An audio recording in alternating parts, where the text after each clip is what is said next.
Bismillahirrahmanirrahim. Alhamdulillahirabbil alamin wassalatu wassalam ala asyrafil anbiya'i wal mursalin wa ala alihi wa sahbihi ajma'in. Subhanaka la ilma lana illa ma 'allamtana innaka antal alimul hakim. Rabbi shrah li sadri wa yassir li amri wahlul 'uqdatam min lisani yafqahu qawli. Amma ba'd. Alhamdulillah ala ni'matil Islam, alhamdulillah ala ni'matil iman wa kafa biha min ni'mah. Alhamdulillah, segala puji bagi Allah Subhanahu wa ta'ala yang memuliakan kita dengan ilmu, yang memuliakan kita dengan syariatnya Nabi, yang memuliakan kita dengan Al-Quran, yang memuliakan kita dengan Islam dan juga iman, di mana ketika kemuliaan seseorang itu terletak di dalam Islam dan juga imannya, maka tidak ada perkara yang lainnya yang mampu untuk menghinakan hamba tersebut. Tidak ada sesuatu yang mampu merendahkan hamba tersebut, tidak ada sesuatu yang bisa menjatuhkan hamba tersebut. Karena nilainya dia ada di dalam keislamannya, nilainya dia ada di dalam keimanannya, nilainya dia ada di dalam penghambaannya kepada Allah Subhanahu wa ta'ala. Maka kemuliaan yang ada pada diri hamba tersebut adalah semulia-mulianya keadaan, semulia-mulianya nikmat. Allah Subhanahu wa ta'ala mengatakan di dalam Al-Quran, yarfa'illahu alladhina amanu minkum walladhina utul ilma darajat. Katanya Allah ta'ala, orang iman itu diangkat derajatnya sama Allah ta'ala. Selain orang-orang yang beriman, juga yang diangkat derajatnya sama Allah adalah mereka-mereka yang diberi nikmat ilmu oleh Allah Subhanahu wa ta'ala. Makanya para ulama mengatakan, man yuridillahu bi khairan, katanya Nabi, man yuridillahu bi khairan yufaqihu fiddin. Kalau Allah Ta'ala pengen hamba ini jadi orang baik, kalau Allah Ta'ala pengen hamba ini akan dimasukkan ke dalam syurganya Allah, pertama yang Allah Ta'ala berikan kepada hamba tersebut adalah yufaqihu fiddin, dipertemukan dengan para ahli ilmu, dipertemukan dengan orang-orang yang punya ilmu, diketemukan tempat-tempat untuk dia ngaji, dipertemukan sama mereka-mereka yang ingin sama-sama faham di dalam aturannya Allah Subhanahu wa ta'ala. Bahkan di sebelum ayat tersebut, jadi biasanya orang kalau ceramah tentang ilmu ngambilnya potongan yang ini. Padahal sebelumnya Allah Ta'ala mengatakan, di dalam ayat tersebut Allah Ta'ala mengatakan, idza qila lakum tafassahu fil majalis fafsahu yafsahillahu lakum wa idza qila lakum syuzu fashuzu. Katanya ini aturannya majelis itu, Bu, ya. Kalau kita bermajelis, kalau kita duduk di majelis taklim semacam ini, kalau ada yang bilang geser rono, rodok rono, maju titik, misalkan. Oke, saya kalau kamu nggak geser, saya nggak bisa duduk, saya nggak kedapatan tempat duduk, jangan geser. Katanya Allah, yasahillahu lakum. Insyaallah Allah Ta'ala akan meluaskan segala urusannya kita. Oke, berkah dari kita ngasih tempat temen yang nggak keumanan tempat. Oke, biasanya yang minal mutaakhirin, mutaakhirin. Sing biasanya senangane tekone akhir-akhir, kan nggak keumanan tempat biasanya. Aku lingkuh neng ngendi, kursine wis kadang kursinya ada tapi di pojok sana, nggak bisa kecuali melewati orang-orang. Nah ini jenengan jangan abeng sebene syukur salah keri. Jangan gitu, Bu. Dikasih tempat, kasih tempat, kesian, dikasih tempat. Sini Bu, duduk sini, dikasih tempat. Kata ya sahillahu lakum. Katanya Allah Ta'ala, insyaallah akan dipermudah segala urusan kita. Urusan dunia, urusan akhirat digampangkan sama Allah. Setelah itu apa tambahnya? Wa idza qila lakum syuzu fanshuzu. Setelah itu kalau sudah dibilang majlisnya wis bubar, kalau kita tandanya ya Rabbana tarafna bi annana tarafna wis bar, sudah selesai ini majelisnya, ndang-ndang mulih. Jangan ngerumpi sana, ngerumpi sini. Piye kabare tanggone dhewe sing kae? Piye kabare orang ini gimana? Teman kita yang itu gimana? Jangan, Bu. Ini yang ngerusaki majelis itu hal-hal semacam ini. Lah ndak gitu, majelisnya memang bubar. Ini harus dikosongkan, soalnya memang harus dibersihkan. Pindah nggon. Ayo. pindah nenggone bakul bakso, pindah ke beli mie ayam dan lain sebagainya. Dilanjut ini ngerumpinya, jangan. Ini yang rusak macam-macam itu. Jadi secukupnya, majelis itu secukupnya, duduk di majelis itu secukupnya. Yang penting jenengan dapat poin-poinnya. Saya belajar tayamum, paham. Saya belajar wudu, paham. Saya belajar sholat, paham. Yang penting paham nih poin-poinnya ini. Dibawa pulang tinggi sangu urip, dibawa pulang dipakai sangu hidup. Jangan sampai udah diterangkan wudu bingung neh wudu, udah diterangkan masalah ini saya ustazah bingung. Nah, kalau jenengan bingung nanyanya sendiri, jangan nanya di forum. Ini ibu-ibu yang lain sudah paham. Ini yang ini tadi minal mutaakhirin ini tadinya. Ya tapi pokoknya milik selamat kabeh awake dhewe. Sudah mau datang majelis sebenarnya saya sudah marem. Tapi mbok sing paham gitu loh Bu. Jangan wis dibolan-balani bangga enggak paham. Jenengan mesakne saya ngoten lho. Jadi seperti itu. Ini diangkat derajatnya. Orang-orang ahli ilmu itu diangkat derajatnya sama Allah Ta'ala. Makanya Nabi Muhammad mengatakan innama bu'ithtu mu'alliman. Saya itu diutus sama Allah Ta'ala dengan satu profesi. Profesi utamanya Nabi itu satu. Nabi itu ya memang pemimpin negara. Beliau itu juga adalah kepala rumah tangga. Beliau itu juga seseorang yang bikin strategi peperangan yang luar biasa. Beliau juga panglima perang. Beliau ya tentara. Ya beliau banyak pedagang juga iya.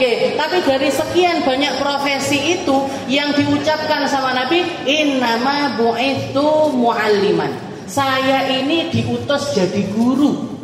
Saya ini profesi saya adalah guru. Maka ketika jenengan punya profesi guru, jenengan perlu berbangga karena profesi ini adalah profesi yang sama yang dimiliki oleh Nabi Muhammad SAW dan yang paling dibanggakan oleh Nabi.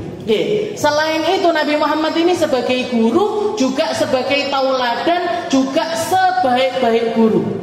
Sebaik-baik guru. Makanya ada sahabat yang mengatakan, beliau itu mengatakan, ma ra'aitu mu'alliman ahsana min Rasulillah sallallahu alaihi wasallam. Laisa mithlahu qablahu wala ba'dahu qad. Katanya sahabat tersebut, Rasulullah ini adalah sebaik-baik guru. Saya belum pernah ketemu guru sebaik Nabi. Sebelum datangnya beliau saya tidak nemu guru sebaik beliau. Dan setelah beliau wafat saya juga tidak nemu lagi guru yang sebaik Rasulullah SAW. Nabi Muhammad itu bijaksana luar biasa, ngerteni luar biasa, sabar luar biasa. Sabar luar biasa di dalam mendidik umat. Ada satu kisah, ada sahabat namanya Khawwat. Julukannya beliau adalah Aba Abdillah. Beliau ini masuk Islam masih muda. Masih muda, terus dari muda itu punya perangai. Kalau orang sekarang ngomongnya rodok melambai. Berarti kemayu, lanang tapi kemayu. Kan banyak kan sekarang juga. Dari zaman Nabi sudah ada Bu. Enggak cuma zaman sekarang aja, zamannya Nabi sudah ada laki-laki yang seperti itu. Jadi melambai, senangane gerumbul-gerumbul karo wong wedok, senangane melok ngerumpi dan lain sebagainya. Katanya si Khawwat ini, safartu ma'a Rasulillah. Saya itu pernah safar sama Nabi. Lagi perjalanan, perjalanan jauh sekali. Ketika perjalanan pulang, saya itu melihat gerombolan ibu-ibu. Melihat gerombolan ibu-ibu. Katanya dia, umat lah ini rasa itu. Saya biasanya seneng ngerumpi. Ibu-ibu ini mesti seru ngomongane. Ngomongnya jangan lodah iso neng dindi. Dikai terasi, enggak, udah dikai terasi. Dikai pete, enggak dikai pete. Nek, seru banget. Ngomongin sesuatu yang ringan sekali, yang remeh sekali. Tapi kalau ibu-ibu sing bahas, wis karo menteleng karo ngenang-ngene gitu. Ini ibu-ibu. Jadi dia itu keluar lagi nih rasa pengen ngerumpi sama emak-emak ini tadi. Akhirnya dia dandan kayak ibu-ibu. Jilbaban. Morong gone majelisnya ibu-ibu, duduk masuk ke dalam kemahnya ibu-ibu, ikut nimbrung sama emak-emak. Ketika keluar dari kemah, tiba-tiba di depan kemah ada Rasulullah SAW. Shock dia. Aduh, konangan aku aku nggih ketahuan sama Rasulullah. Ditanya sama Rasul, "Ya Aba Abdillah, nggih, ma taf'al? Kamu ngapain? Nggih kok melok ning gone kemah ibu-ibu iki nyapa?" Nggih, "Enggak ya Rasul, tadi pelana kuda saya, pelana unta saya hilang." Nggih. Saya lagi nyari, saya nanya sama emak-emak ini tadi. Nggih. Padahal Rasulullah tahu, alah ngapusi iki mesti. Nggih, ngapusi. Nggih. Maka dikatakan habis itu kabur. Nggih. Pas perjalanan pulang sama-sama naik unta ini sama-sama. Jadi Rasulullah naik unta, beliau ini juga naik unta. Nggih. Katanya si Aba Abdillah ini diselip aku sama Rasul. Habis itu Rasulullah sejajar dengan untaku. Setelah itu Rasulullah nanya, "Ya Aba Abdillah, ma fa'ala syiradu ba'irik?" Piye kabare pelanamu wis ketemu apa durung? Pelana untamu sudah ketemu apa belum? Belum ya Rasul. Belik-belik lagi. Nggih. Nanti mampir di satu tempat mau sholat, nggih, mau jadi perjalanan kan ngoten, mampir sholat, nggih, sholat. Dia mau sholat juga, nggih. Dia mau sholat. Kelihatan Rasulullah lagi wudu. Nggih. Begitu kelihatan Rasulullah, dia ini mau kabur ini, nggih. Aku mesti ditekokin nah iki engko. Nggih. Mau kabur, dikatakan Rasulullah ngelihat nengok gini, nggih. Ini air wudunya Nabi ini masih netes-netes dari jenggotnya, ridaknya Nabi dilempar ke Abu Abdullah, nggih, bendak kabur. Dilempar, setelah itu nanya, "Ya Pak Abdullah, kayak ma fa'ala syiradu piye? Kabare kuwi piye?" Kabarnya ini tadi pelananya gimana? Belum ketemu ya Rasul, belum ketemu. Sampai nyampe ke Madinah. Sampai nyampe ke Madinah. Katanya Aba Abdillah ini, saya enggak ketemu. Setiap kali saya ketemu Nabi, mesti saya ditekokne kuwi. Piye. Sampai itu terngiang-ngiang di telinganya dia. Akhirnya dikatakan, tapi saya enggak betah ini. Istilahnya mau sampai kapan ini diperlakukan seperti ini sama Nabi? Maka dikatakan dia itu tengah malam, pengen masuk masjid itu pertama kali. Jadi pengen sholat di masjid di shaf yang pertama, tapi enggak mau ditanya sama Nabi. Maka dia nyari waktu sebelum ada orang masuk, dia sudah berangkat ke masjid. Wudu, setelah wudu mau masuk masjid, nengok ke belakang, Rasulullah di belakang. Belayu masuk masjid. Belayu masuk masjid. Begitu masuk masjid, nggak pakai noto, langsung takbir Allahu Akbar. Rasulullah masuk masjid. Berdiri di depannya si Khawat ini tadi. Berdiri di belakangnya Abu Abdullah. Setelah itu Abu Abdullahnya sholat di khusyuk nih, Fatihah, milih surat yang panjang, Al-Baqarah dibaca sama dia. Rasulullah di belakangnya dia sambil mengatakan, "Ya Aba Abdillah, tawil ma syi'ta wa sholli ma syi'ta, ana muntadiruka huna, ana waqifun wara'ak." Katanya Rasul, "Sakarapmu sholat atau banyak-banyakmu, baca sepanjang, mau kamu manjangin rukukmu, itidalmu, sujudmu, tasyahud, dawakno kabeh, aku panggah ngadeg ning mburimu." Tak enteni ning kene, tak enteni. Begitu katanya dia, enggak bisa saya lepas dari Rasulullah, enggak bisa. Akhirnya dipendekin salatnya, salam. Begitu salam marani Rasul, katanya Rasul, "Ma fa'ala syiradu ba'ir." Piye wis ketemu apa durung? Gimana, udah ketemu apa belum pelana untanya ini tadi? "Ya Rasul, saya tobat ya Rasul, ngapusi, saya nggak ada, saya nggak punya pelana unta yang hilang, atau bahkan unta aja saya nggak punya ya Rasul."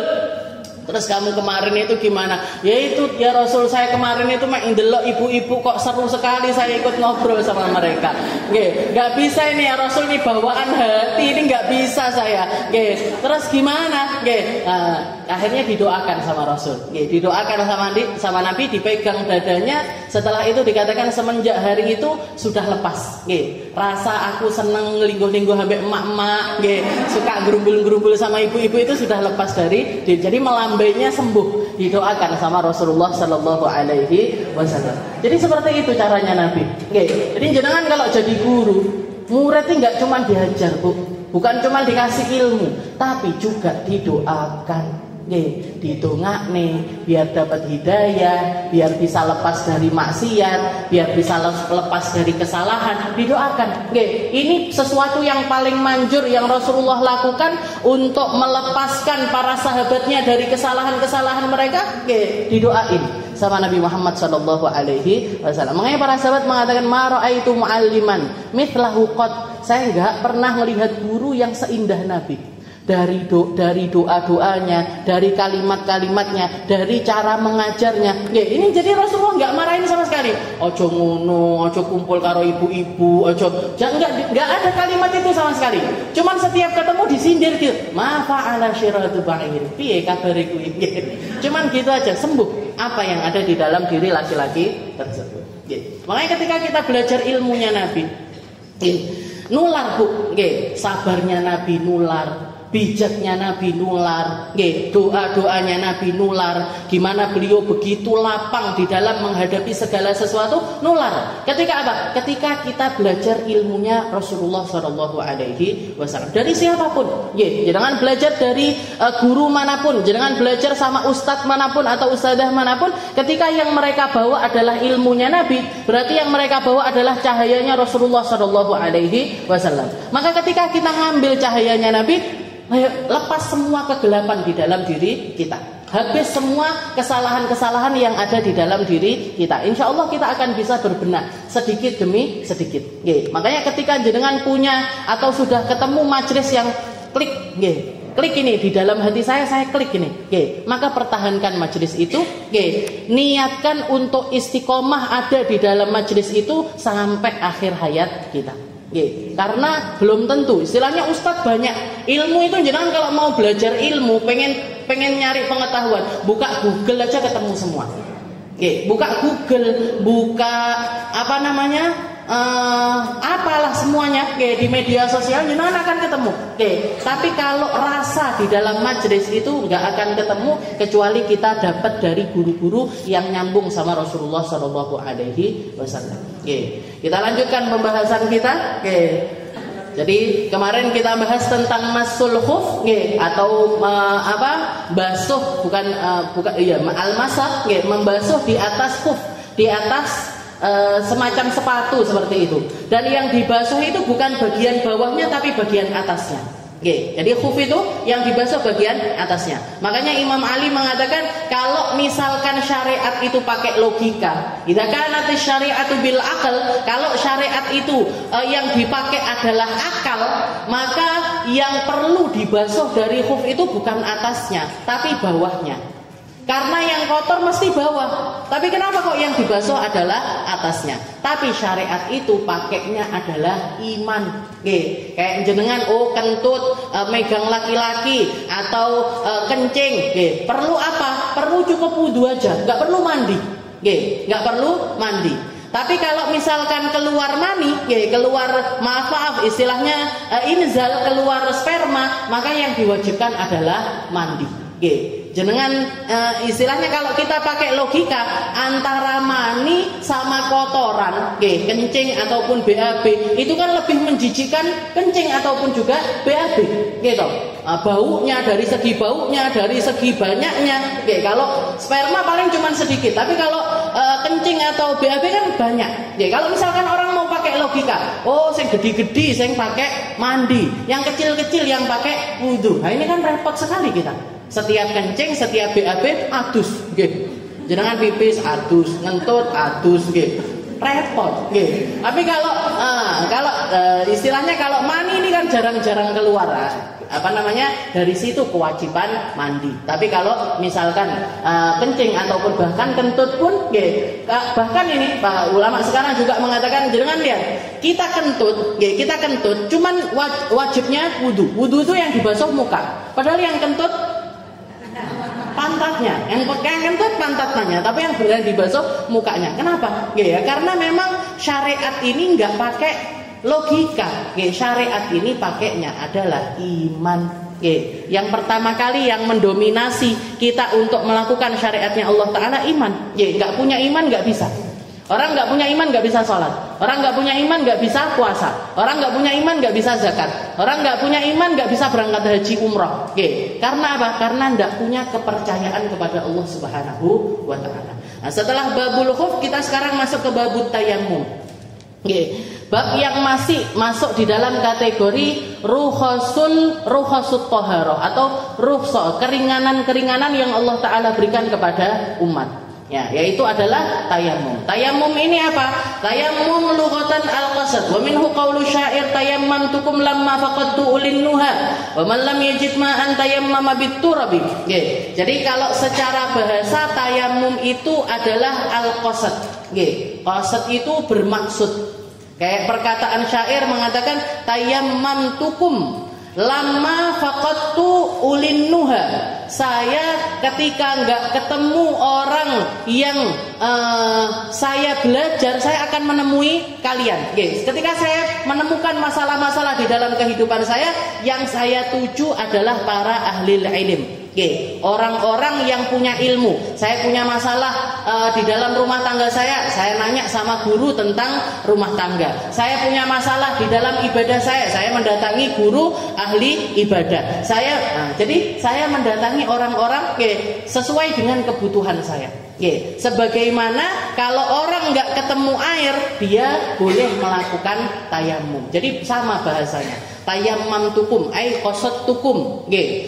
Tayamum, begitu juga dengan ibadah tayamum itu sendiri atau taharah tayamum itu sendiri, maksudnya adalah al-qasad.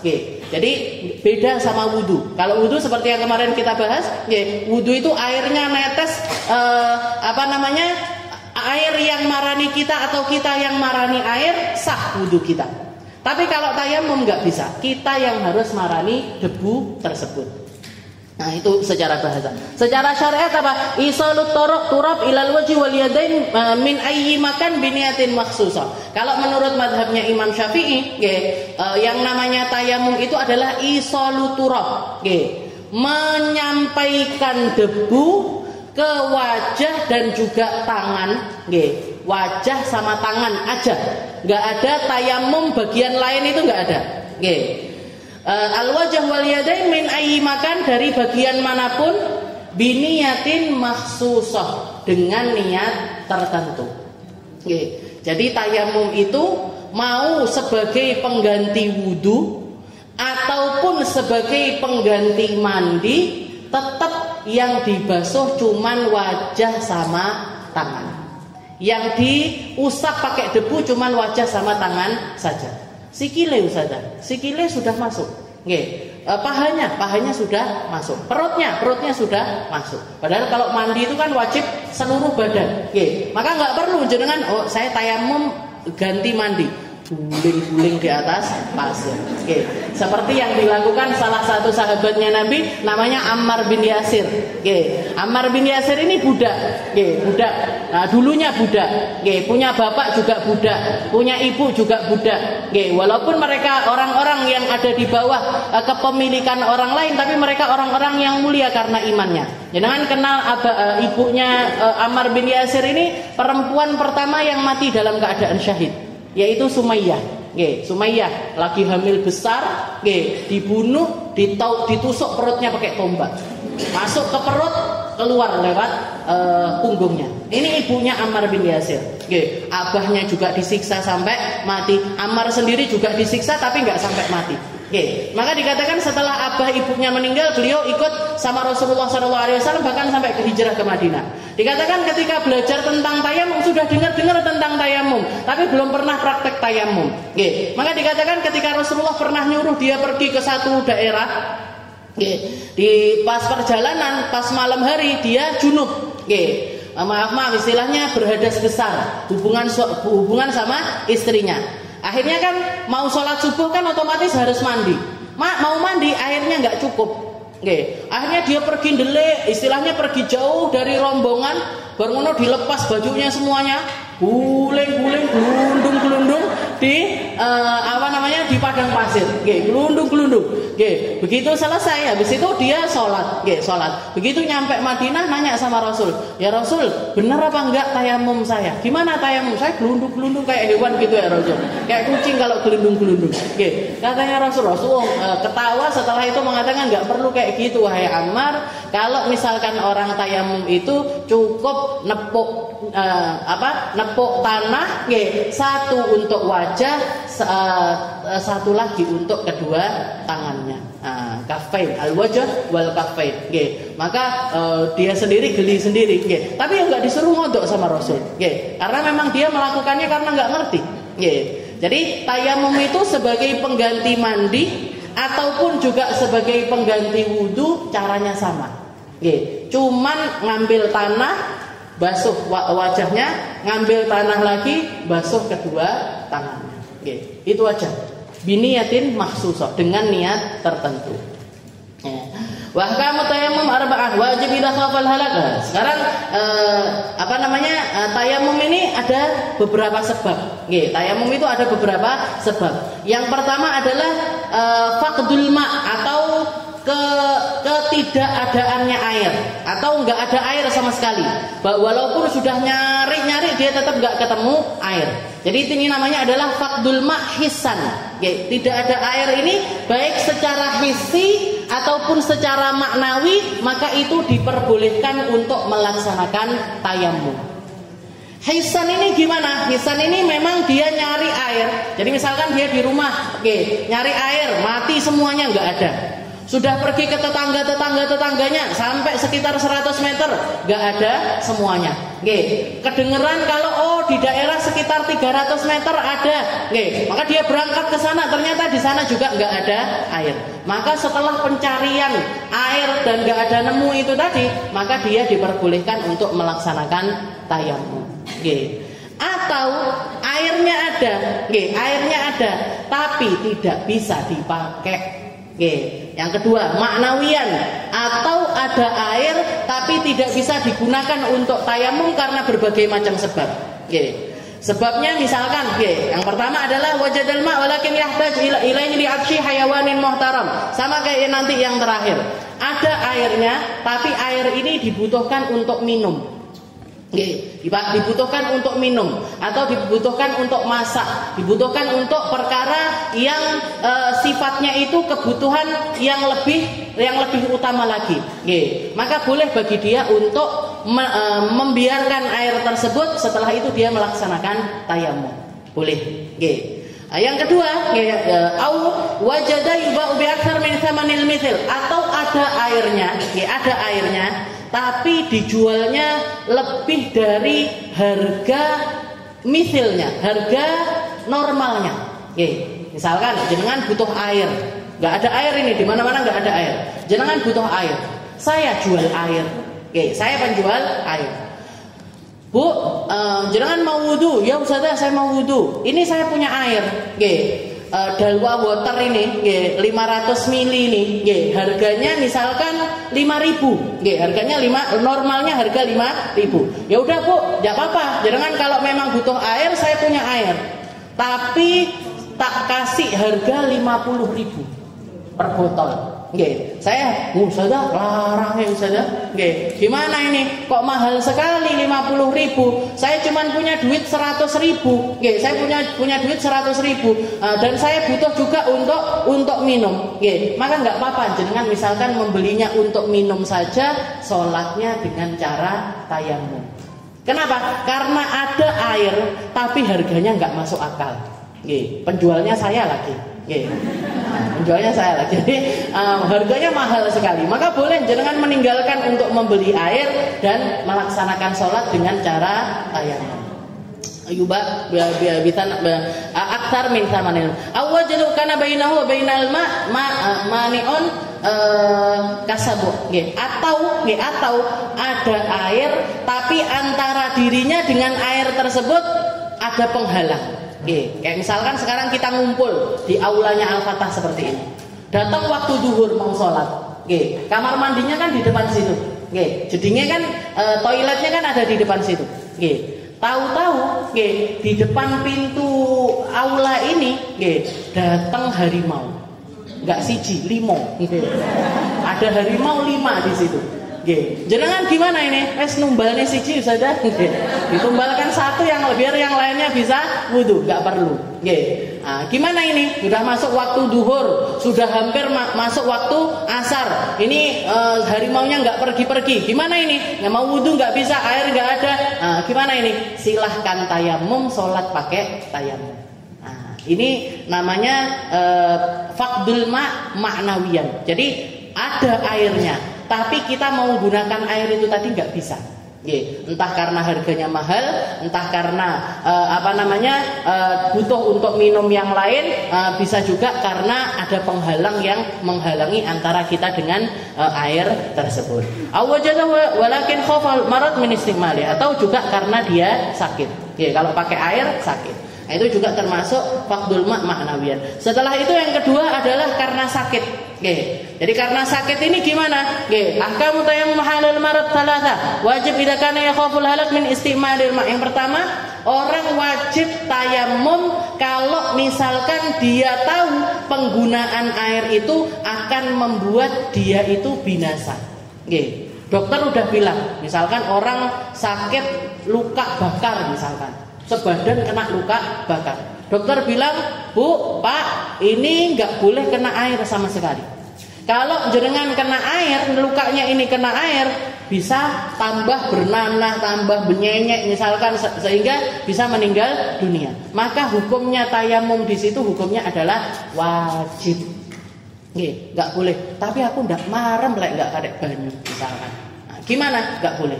Nah, jadi wajib untuk tayamum sebagai pengganti wudu orang tersebut. Itu yang pertama. Yang kedua, mubah. Idza kana yakhafu mahdurut tayammum wa huwa ziyadatul marad aw bud'i syifa wa huduthi syai'in fahish fi udwin dhahir. Atau juga yang kedua, hukumnya adalah mubah, boleh. Istilahnya dia boleh milih pakai air, boleh milih enggak pakai air. Boleh milih pakai air, boleh milih tayamum. Kalau apa? Kalau misalkan dia ini sakit, tetap masalahnya adalah sakit, tapi kalau dia bersikeras pakai air itu tidak akan bikin dia meninggal, tapi sembuhnya ini tambah lama. Jadi sembuhnya tambah lama. Oh, nggak apa-apa ini kena air nggak apa-apa, tapi nanti nggak sembuh-sembuh loh Bu. Nah, dokternya misalkan bilang seperti ini, nanti nggak sembuh-sembuh. Nah, maka di situ boleh tayamum, boleh tetap wudu. Boleh tayamum, boleh tetap wudu. Karena apa? Karena nggak sampai ke tingkat membuat orang ini tadi binasa, nggak sampai bikin dia itu meninggal dunia. Dan yang terakhir haram. Idza kana al-marad khafifan la yadurru istimalul ma. Yang ketiga adalah haram tayamum. Kapan haram tayamum? Kalau nggak ngefek apa-apa. Istilahnya sakit-sakit ringan. Sakit apa? Jerawatan. Tayamum. Jerawatan dia, tayamum. Nggak mau wudu, tapi pakai tayamum. Nah, ini gimana hukumnya? Haram.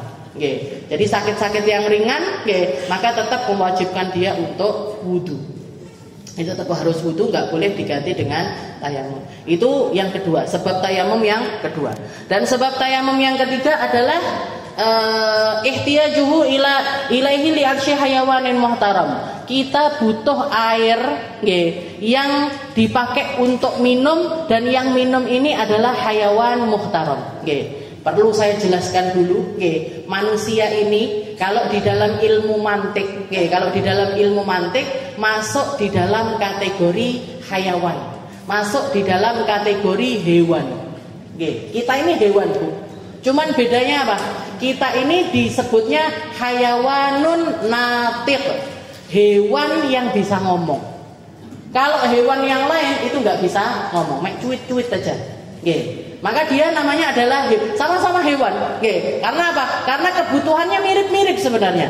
Butuh makan, butuh minum, butuh berpasangan, nanti butuh untuk meneruskan keturunan dan lain sebagainya. Manusia sama hewan ini sama-sama mirip sebenarnya. Cuman bedanya kalau manusia ini bisa ngomong, kalau hewan ini nggak bisa ngomong. Jadi di dalam ilmu mantik kita ini hewan. Bukan manusia, bukan hewan, tapi sama-sama hewan.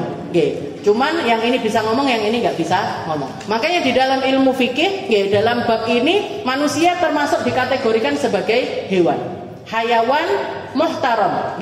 Jadi hewan itu kategorinya ada dua. Ada hayawan muhtaram, ada hayawan ghairu muhtaram. Ada hewan yang terhormat, ada hewan yang tidak terhormat. Nah, kalau misalkan kita ini punya air terbatas, jangan punya air cuma 2 botol misalkan, atau punya air cuma 1 botol, butuh untuk minum, butuh untuk minum. Ini kayaknya cukup buat saya minum sama buat saya wudu, cukup. Nggih, buat saya minum sama buat saya wudu cukup. Tahu-tahu datang, nggih, tahu-tahu datang manusia lain, bukan manusia lain nggih, orang lain atau hewan datang ke kita dalam keadaan kehausan. Kalau misalkan kita berbagi air ini tadi, otomatis cuman bisa dipakai minum saya sama orang tersebut. Akhirnya wudunya nggak bisa. Gimana ini? Pilihannya gimana? Tetap tak kasihkan orang tersebut atau saya memilih untuk saya pakai minum sama wudu? Jenengan harus lihat-lihat dulu. Ini yang datang ini siapa? Atau yang datang ini apa? Hewan yang terhormatkah atau hewan yang tidak terhormat? Oke. Kalau dia termasuk hewan yang terhormat, maka boleh jenengan, istilahnya bukan boleh, bahkan wajib untuk memberi minum mereka dan kita sholatnya menggunakan tayamum. Tapi kalau yang datang ini hewan yang tidak terhormat, maka nggak boleh ngasih minum dia, tapi kita memilih untuk minum dan juga wudhu sebagai permulaan kita untuk masuk ke dalam sholat. Berarti gimana ini? Dibiarkan kehausan? Iya, dibiarkan kehausan aja. Karena dia sebenarnya adalah makhluk yang sudah hilang kehormatannya. Kehormatan dalam arti fisik, dalam arti fisiknya. Semacam apa yang pertama? Yang pertama, ini saya urutannya tak ganti sebenarnya, Bu. Kalau saya rodok ndak tego soalnya. Ini sebenarnya urutan pertama itu tarikus sholat, orang yang meninggalkan sholat. Jadi orang yang meninggalkan sholat itu kehormatannya sudah hilang sebenarnya. Bahkan Sayyidina Umar mengatakan nggak ada tempat liman yatrukis sholat, bagi orang tidak ada tempat di dalam keislaman bagi orang yang meninggalkan sholat. Itu beliau ucapkan ketika beliau sakaratul maut. Beliau sholat subuh, beliau lagi ngimamin sholat subuh. Belum selesai sholat, ditusuk dari belakang sama Abu Lu'lu'ah al-Majusi, sama orang Majusi. Ditusuk pakai pisau yang sudah dilumuri pakai racun. Sehingga beliau langsung jatuh pingsan. Langsung jatuh pingsan, dibopong ke rumahnya. Ini darah Yaqub, Bu. Darah itu ngucur terus dari perutnya beliau. Itu tengah-tengah. Jadi tengah-tengah beliau pingsan, sadar, pingsan lagi, sadar lagi. Setiap kali beliau sadar, anaknya Abdullah bin Umar itu selalu mengingatkan, "Bah, tadi sholat subuhnya belum selesai. Bah, tadi sholat subuhnya belum selesai." Katanya Sayyidina Umar, "Na'am, iya. La makanah, enggak ada tempat liman tarokas sholat." Tidak ada tempat di dalam agama bagi orang yang meninggalkan sholat. Jadi beliau sholat dalam keadaan darah ini terus ngucur. Nah, ini Sayyidina Umar. Makanya dikatakan orang yang ninggalin sholat itu kehormatannya sudah hilang. Di hadapan Allah Ta'ala sudah hilang, di dalam agama juga sudah hilang. Jadi nggak ada tempat. Jadi istilahnya gini, sholat itu setiap kali datang waktu sholat, kita punya kewajiban untuk sholat. Dan kita wajib untuk mengusahakan sholat tersebut. Nggak boleh diundur-undur. Sek diinfus, wes sholating kowe lek wes diulihne karo dokter. 2 hari lagi, 3 hari lagi, sholatnya nanti dikodoi di rumah. Ya lek iso ngodoi, Bu. Lek meninggal pas sakit itu. Kalau meninggal ketika dia sakit seperti itu gimana? Berarti meninggal dalam keadaan meninggalkan sholat. Makanya sholat itu harus diusahakan. Gak bisa wudu, tayamum. Gak bisa tayamum, sholat aja. Namanya sholat hormatul waqt. Sholat hormat waktu. Yang penting ketika datang waktu sholat, kita itu sholat. Gak bisa berdiri, nyender, nggak bisa nyender, duduk, nggak bisa duduk, terlentang, miring ke kanan, nggak bisa miring ke kanan, geletak kakinya yang ngadep ke arah kiblat, pokok nggak bisa pakai gerakan apapun, ya sudah pakai isyarat, nenek saya itu ada di ICU, ketika di ICU itu yang dilirik itu jam terus, yang dilirik itu jam. Maksud kita semuanya paham, maksudnya beliau nanti kalau sudah masuk waktu sholat suruh ngingetin. Kita ingetin terus, nih duhur, nih asar, nih maghrib. Dan setiap badannya sudah gak bisa gerak semuanya. Terakhir yang bisa gerak cuma tinggal lidah. Beliau sholat pakai isyarat lidah. Ngeten.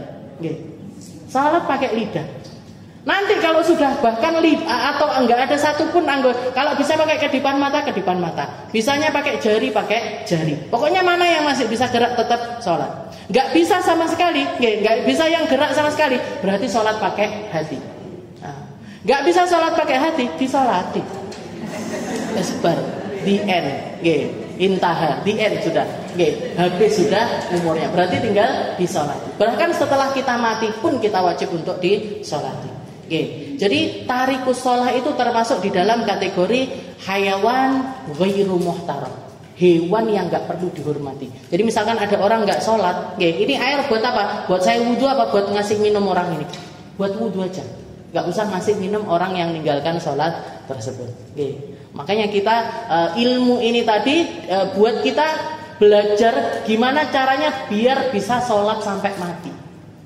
Belajar tayamum, belajar sholat faqidut tahurain dan lain sebagainya, itu biar kita bisa melaksanakan sholat sampai kita meninggal dunia. Tarikus shalah idza tarakaha juhudan au kaslan. Nah, ini yang dibunuh yang mana? Yang dibunuh itu kalau dia meninggalkan sholatnya itu karena juhudan, karena nggak percaya kalau sholat itu wajib. Maka ini orang ini hukumnya kafir. Nanti kalau mati nggak disolati, nggak boleh dikuburkan di pekuburan orang muslim. Au kaslan atau karena malas. Kalau karena malas itu masih dikasih jeda waktu 3 kali waktu sholat. Kalau tetap nggak sholat dibunuh. Itu zamannya Nabi. Nggak boleh tapi sekarang nggak sholat. Nggak sholat mata ini nggak boleh. Itu yang boleh melakukan itu amir, pemimpin negara. Kalau negara punya kebijakan seperti itu dilaksanakan. Kalau nggak punya kebijakan seperti itu nggak boleh main hakim sendiri. Tarikus shalah. Yang kedua azani al-muhsan. Zani muhsan. Siapa zani muhsan? Zani muhsan ini orang yang berzina padahal dia sudah punya pasangan. Orang zina padahal sudah, jadi perempuan zina padahal dia punya suami. Atau laki-laki zina padahal sudah punya istri. Kenapa kok langsung dimasukkan ke dalam kategori hayawan ghairu muhtaram? Karena dia punya yang halal tapi milih yang haram. Dia punya yang halal milih yang haram, maka kemuliaannya habis di sisi Allah. Dan tidak ada hukuman kecuali dirajam. Di dalam Al-Quran itu ada ayat, sudah terhapus bacaannya, tapi hukumnya tetap berlaku. Katanya Sayyidina Umar, dulu kami baca itu masuk di dalam Al-Quran, tapi ayatnya dihapus. Sudah terhapus, maksudnya sudah nggak dibaca lagi, nggak masuk di dalam kategori Al-Quran, tapi hukumnya masih tetap berlaku. Apa itu?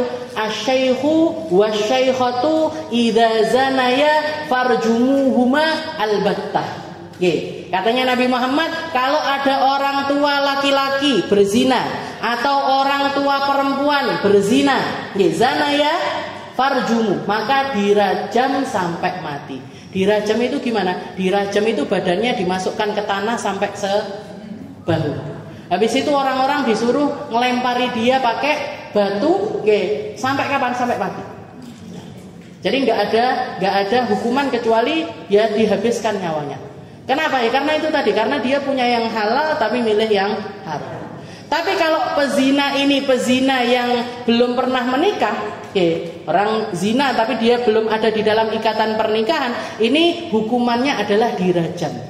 Dirajam 100 kali, dirajam. Kalau terbukti ada laki-laki berzina, perempuan berzina, dicambuk, dicambuk 100 kali cambukan. Setelah itu diasingkan selama setahun. Jadi misalkan dia orang Tulungagung, selesai dirajam, dipindah domisili, pindah ke misalkan Jawa Tengah atau ke Jawa Barat atau ke Kalimantan atau kemana, selama berapa? Selama 1 tahun. Kalau perempuan juga dengan syaratnya ketika diasingkan dia harus punya mahram, punya pendamping laki-laki yang dampingi dia selama berada di pengasingan. Kalau nggak ada yang bisa dampingi dia, berarti nggak perlu tagrib, nggak perlu diasingkan, nggak perlu. Yang laki-laki aja yang diasingkan.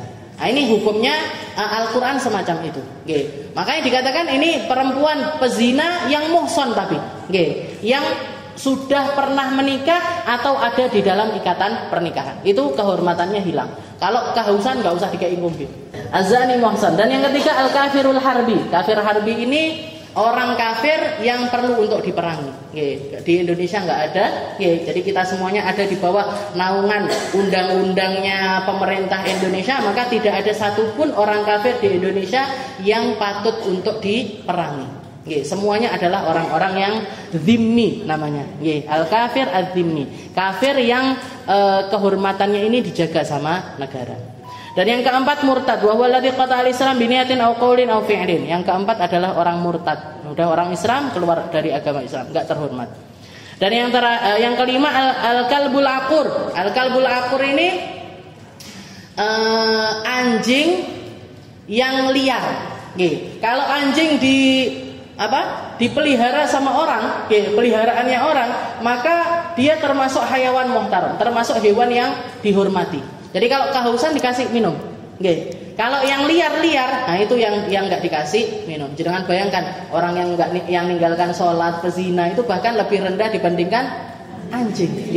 Lebih rendah. Jadi anjing yang dipelihara, kayak misalkan petani ataupun juga orang punya ternak, miara anjing buat jagain ternaknya, jagain rumahnya. Nah itu mereka hewan-hewan itu atau anjing itu adalah anjing yang terhormat. Selain itu makanya anjingnya Ashabul Kahf, anjingnya Ashabul Kahfi itu termasuk hewan yang terhormat karena dia piaraan dari salah satu dari 7 pemuda yang melarikan diri itu tadi. Al-kalbil aqur yang terakhir adalah al-khinzir. Li'annahu aswa'u halan minal kalb, karena dia lebih parah dibandingkan anjing. Jadi yang terakhir adalah babi. Jadi anjing, babi, orang yang meninggalkan sholat, pezina yang muhsan, nah ini adalah hayawan ghairu muhtaram, hewan yang tidak terhormat. Istilahnya pilihannya kalau ada air dikasihkan minum mereka atau enggak usah.